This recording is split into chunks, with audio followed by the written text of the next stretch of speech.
बिल्कुल कविता, अगर पिछले 24 घंटे की बात करें तो पूरे देश में रिकॉर्ड तोड़ नए मामले सामने आए हैं। 1900 से ज्यादा पॉजिटिव मरीज पिछले 24 घंटे में मिले हैं। अभी स्वास्थ्य मंत्रालय के मुताबिक देश में कुल पॉजिटिव मरीजों की संख्या 35,043 तक पहुंच गई है। वहीं अगर हम रिकवरी रेट की बात करें, सबसे पहले अगर मैं वो नंबर बताऊं कि ऐसे लोग जिन्होंने कोरोना को मात दी है तो 8,888 लोग स्वस्थ होकर अपने घर पहुंचे हैं। ऐसे में रिकवरी रेट में इंप्रूवमेंट देखने को मिल रहा है। 25.19% जो रिकवरी रेट है वो दर्ज हुआ है। वहीं अगर हम डबलिंग डेज की बात करें तो लॉकडाउन से पहले जो डबलिंग डेज का रेशियो था वो 3 से 4 दिन का था, लेकिन अब इसमें भी इंप्रूवमेंट देखने को मिल रही है। ये बढ़कर 11 दिन तक हो गया है। राजधानी दिल्ली की बात करें तो यहां पर भी लगातार संख्या बढ़ती जा रही है।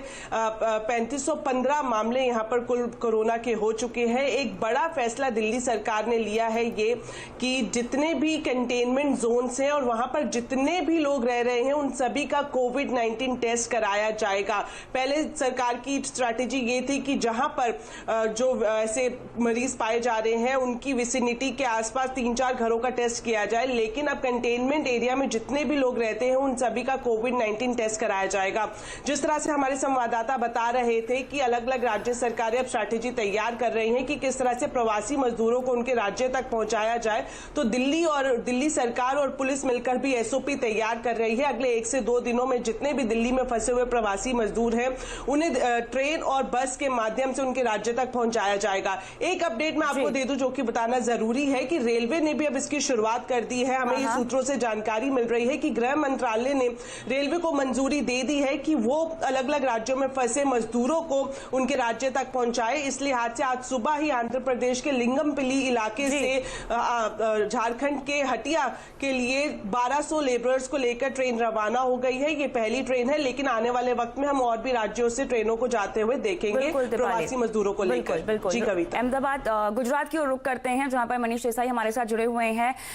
मनीष, लगातार यहां पे 313 नए पॉजिटिव केसेस आए हैं, लेकिन जो मेन एक्टिविटी सेंटर्स हैं जैसे कि अहमदाबाद की बात करें, सूरत, वडोदरा, राजकोट की बात करें, ये जो राज्य हैं ये अभी भी जो शहर है ये अभी भी रेड जोन में ही है। बताएं ताजा अपडेट यहाँ पर क्या है? रेड जोन में कोई कमी आई है? बिल्कुल, देखिए कोई कमी तो देखने को नहीं मिल रही है। चाहे अहमदाबाद की बात करें, सूरत की बात करें, वडोदरा, राजकोट जो बड़े शहर है गुजरात के माने जाते हैं, और भावनगर और पाटन, ये 6 ऐसे जिले हैं जो अभी भी रेड जोन में है।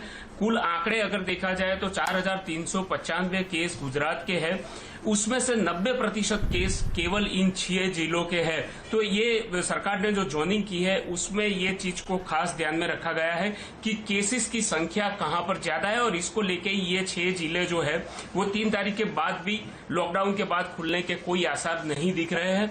इसके अलावा 13 ऐसे जिले हैं जो ग्रीन जोन में है, जहां पर केसेस ना के बराबर है या इक्का दुक्का पूरे जिले में अगर एक आध केस मिल जाए तो ठीक है, बाकी ग्रीन जोन है। ऐसे 13 जिलों में खोलने के लिए सरकार ने तैयारी की है। हालांकि फाइनल अभी तक कुछ नहीं हुआ है, राज्य सरकार इस पे भी गौर कर रही है। और जो ऑरेंज जोन है वहां पर 14 जिले पड़ रहे हैं, और इन पे किस तरह से काम करना है, क्योंकि कुछ इंडस्ट्रियल एरिया है और कुछ ऐसे इलाके हैं आम जो कि गुजरात में वलसाड़ और जूनागढ़ जिले में बहुत ज्यादा होता है और आम का ये सीजन है।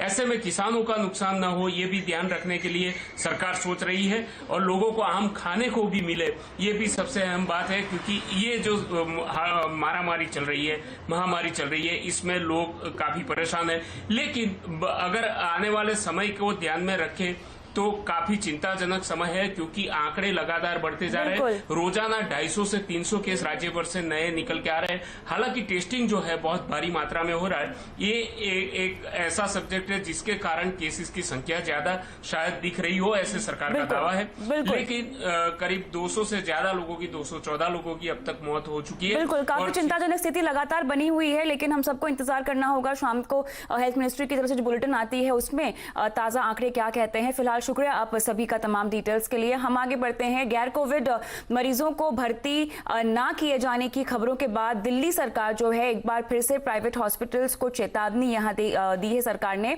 दिल्ली सरकार ने आदेश जारी किया है कि अगर अस्पताल लोगों का इलाज नहीं करते हैं तो उनका लाइसेंस रद्द किया जा सकता है। आदेश में यहाँ पर क्या कहा गया है कि लॉकडाउन के बीच उन मरीजों को स्वास्थ्य सेवाएं देने से इनकार नहीं किया जाए जिन्हें डायलिसिस, खून चढ़ाने या कीमोथेरेपी जैसी अहम स्वास्थ्य सेवाओं की जरूरत है। दरअसल कई प्राइवेट हॉस्पिटल्स कोविड-19 संक्रमण के डर के कारण अहम सुविधाएं देने से झिझक रहे हैं। कई अस्पताल जो हैं और साथ ही कई क्लिनिक जो हैं सेवाएं देने से पहले कोरोना की जांच कराने पर जोर दे रहे हैं। भारत सरकार ने आरोग्य सेतु ऐप लॉन्च किया है। कोरोना महामारी के बीच आपकी मदद ये ऐप करता है। सरकार ने 11 भाषाओं में इसे लॉन्च किया है। कोरोना से संबंधित सभी तरह की जानकारी और अपडेट्स इसमें आपको मिल जाएंगी, जैसे हर राज्य के कोरोना सेंटर्स के फोन नंबर्स। आर्टिफिशियल इंटेलिजेंस के आधार पर इसमें आप सिर्फ कुछ सवालों के जवाब देने पर कोरोना रिस्क भी जान सकते हैं। अब आपके लिए एक अच्छी खबर, देश की सबसे तेजी के साथ बढ़ने वाली financial subscription service money control pro को 1 साल पूरा हो गया है। मनी कंट्रोल प्रो ने 1 साल में आपको एक्शनेबल इन्वेस्टमेंट आइडियाज के साथ साथ एक्सक्लूसिव एनालिसिस और इनसाइट्स और क्यूरेटेड मार्केट डेटा उपलब्ध प्रतिदिन के स्पेशल ऑफर पर आप सब्सक्राइब करने के लिए मनी कंट्रोल पर लॉग ऑन करें और 20,000 रुपए तक के एक्सक्लूसिव बेनिफिट्स पाएं। साथ ही रहिए ट्विटर, फेसबुक, यूट्यूब के जरिए। नमस्कार।